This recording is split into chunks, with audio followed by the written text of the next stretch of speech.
For the EFD Group, Mr. Farage. Thank you. In your introduction, you said that the First World War was an industrial war, and indeed you've only got to drive 2 hours up the A4 from here and visit the battlefield at Verdun to see exactly what you were talking about. For those that haven't visited, I think it's probably the grimmest battlefield I've certainly visited on the Western Front, or indeed anywhere in the world, and it was something that had such a huge psychological effect on France that it very much dominated the thinking of Monnet and Schumann post 1945 that this awful thing must never happen again. And those of us in politics will all remember the rather famous photograph of quite a large German Chancellor Kohl and a rather small French President Mitterrand holding hands, standing in front of that ossiary at Douaumont. And so the whole European project comes from the disaster that was sparked by the First World War, and it is entirely understandable that people should have sought ways to prevent such awfulness.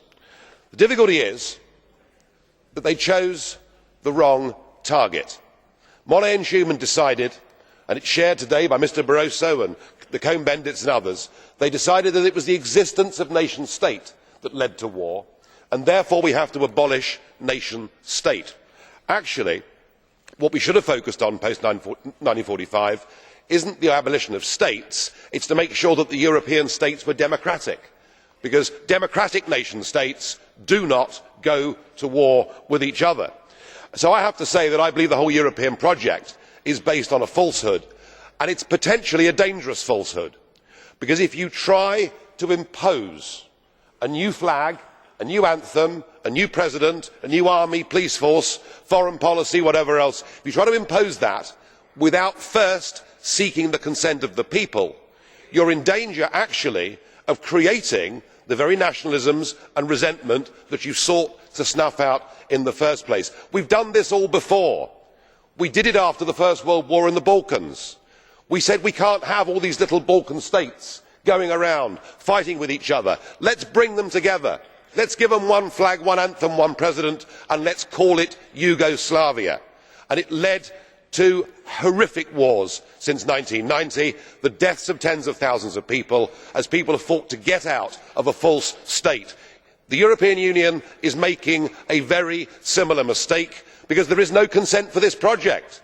I have heard people this morning talking about the need for a United States of Europe on a federal model. You can only have that if people give consent for it, and nobody has. And when you put the constitution to the peoples of Europe, the first time you really come clean with the electors, they rejected it.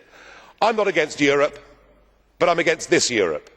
I want a Europe of independent, sovereign nation states that trade together, that work together, that cooperate together, and I believe the European elections this year will mark a turning point. The tide is turning. You are backing an outdated model that seeks to get rid of a problem that actually has not existed since 1945.